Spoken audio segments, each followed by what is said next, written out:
ചെണ്ടമേളം നിരന്തരമായി മുഴങ്ങിക്കേൾക്കുന്ന ഒരു മണ്ണിലാണ് നമ്മൾ നിൽക്കുന്നത്. തൃശ്ശൂരിൻ്റെ മണ്ണിൽ ചെണ്ടമേളത്തിൻ്റെ ഒരു ടീം ഇങ്ങനെ നിൽക്കുമ്പോൾ അതിൻ്റെ ഒരു സുഖവും അതിൻ്റെ ഒരു ആനന്ദവും ഒക്കെ ഉണ്ട്. പാലക്കാട് നിന്നാണല്ലേ കഴിഞ്ഞ മത്സരം കഴിഞ്ഞു? എങ്ങനെ ഉണ്ടായിരുന്നു മത്സരം? കുഴപ്പമില്ല. നിങ്ങൾ കഴിഞ്ഞ തവണ ടീമിലുള്ള ആളുകളാണോ ഇത്? അതെ അതെ. അപ്പോൾ നമ്മൾ കഴിഞ്ഞ തവണയും കണ്ടിട്ടുണ്ടല്ലോ, അറിയോ? ഉണ്ടാവണം. സുപ്രഭാതം കണ്ടിട്ടുണ്ട്. അതിൽ കഴിഞ്ഞ തവണ ഇല്ലാത്ത ഈ തവണ മാത്രമുള്ള ആളുകൾ ആരെങ്കിലും ഉണ്ടോ? ആദ്യമായിട്ട് സ്റ്റേറ്റ് സ്കൂളിൽ വരുന്നവർ ആദ്യമായിട്ട് വരുന്ന അല്ല, അതിന് മുമ്പ് വന്നിട്ടുണ്ട്. അതെ. അപ്പോൾ മത്സരം കഴിഞ്ഞപ്പോൾ എന്താ പറയാനുള്ളത്? മത്സരം അടിപൊളി ചെയ്തു, ഏകദേശം. നമ്മൾ പ്രാക്ടീസ് ചെയ്തതിനേക്കാളൊക്കെ അപ്പുറത്ത് കോൺഫിഡൻസോട് കൂടി അവതരിപ്പിക്കാൻ പറ്റി. അതെ. നമ്മൾ ആശാന്മാരുണ്ടല്ലേ, നമ്മൾ കഴിഞ്ഞ തവണ നമ്മൾ നന്നായിട്ട് കണ്ട ആളുകളാണ്. എങ്ങനെയുണ്ട് നമ്മുടെ പിള്ളേർ? എങ്ങനെയുണ്ട്? കുഴപ്പമില്ല, നന്നായിട്ട് കൂട്ടുണ്ട്. എന്താണ് ഇതിൻ്റെ സ്പെസിഫിക് ആയിട്ട് നമ്മൾ ഇപ്പോൾ പാലക്കാട് നിന്ന് നമ്മൾ ഈ ചെണ്ടമേളത്തിൻ്റെ ഒരു മണ്ണിലാണ് നമ്മൾ നിൽക്കുന്നത്, തൃശ്ശൂരിൽ. അപ്പോൾ ഇവിടെ നിൽക്കുമ്പോൾ ഒരു പ്രത്യേകത, ഒരു ഫീലൊക്കെ നമുക്ക് കിട്ടും. പ്രത്യേക ഫീല് പറഞ്ഞാൽ ഞാൻ സ്ഥിരമായിട്ട് പാലക്കാടാണ് വെച്ചാൽ ഞാൻ മിക്ക പരിപാടിക്കും ഇവിടെ തന്നെ വരണത്. തൃശ്ശൂർ ഭാഗത്തുള്ള പരിപാടികളാണ് എനിക്ക് കൂടുതൽ.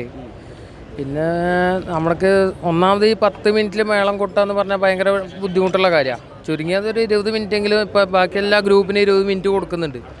ആ ഒരു 20 മിനിറ്റ് മേളത്തിനും കൂടി വേണം എന്നുള്ളൊരു ആഗ്രഹം ഞങ്ങൾക്ക് എല്ലാവർക്കും ഉണ്ട്. എല്ലാ മേളത്തിൻ്റെ ആൾക്കാർക്കും അങ്ങനെ ഒരു ആഗ്രഹമുണ്ട്.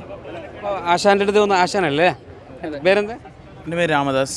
ഇപ്പോൾ അദ്ദേഹം പറഞ്ഞത് ഒരു 10 മിനിറ്റ് വേദിയിൽ പെർഫോമിങ്ങിൽ നമ്മൾ ഒരു താളമൊക്കെ കണ്ടെത്തി ഒരു ആവേശത്തിലേക്ക് വരുന്ന സമയത്തേക്ക് നമ്മുടെ റെഡ് ലൈറ്റ് തെളിയാണ് സ്റ്റേജിൽ. അപ്പോൾ അതൊരു സമയം കൂട്ടണം എന്നുള്ളൊരു അഭിപ്രായമാണ് പറയുന്നത്. തീർച്ചയായും അത് ശരിവെക്കേണ്ട ഒരു അഭിപ്രായം തന്നെയാണ്.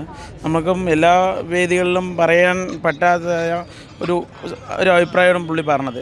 എല്ലാ മത്സരങ്ങൾക്കും ഇപ്പോൾ നടക്കുന്നതായ തിരുവാതിരക്കളി ഉൾപ്പെടെ ഉള്ള മത്സരങ്ങൾക്ക് 20 മിനിറ്റാണ് സമയം കൊടുത്തിരിക്കുന്നത്. നമ്മൾക്ക് എന്താ പറയുക, കഥകളി, അതുപോലെ തന്നെ വട്ടപ്പാട്ട്, അങ്ങനെ കുറേ പഞ്ചവാദ്യം, അങ്ങനെയുള്ള കുറേ ഐറ്റങ്ങൾക്ക് 20 മിനിറ്റാണ് പരമാവധി സമയം കൊടുക്കുന്നത്. നമ്മൾ ഏതൊരു ഉത്സവപ്രേമിക്കായാലും എടുത്തു നോക്കി അറിയാൻ പറ്റും, ഒരു 3.5-4 മണിക്കൂറാണ് ഒരു മേളം നടക്കുക.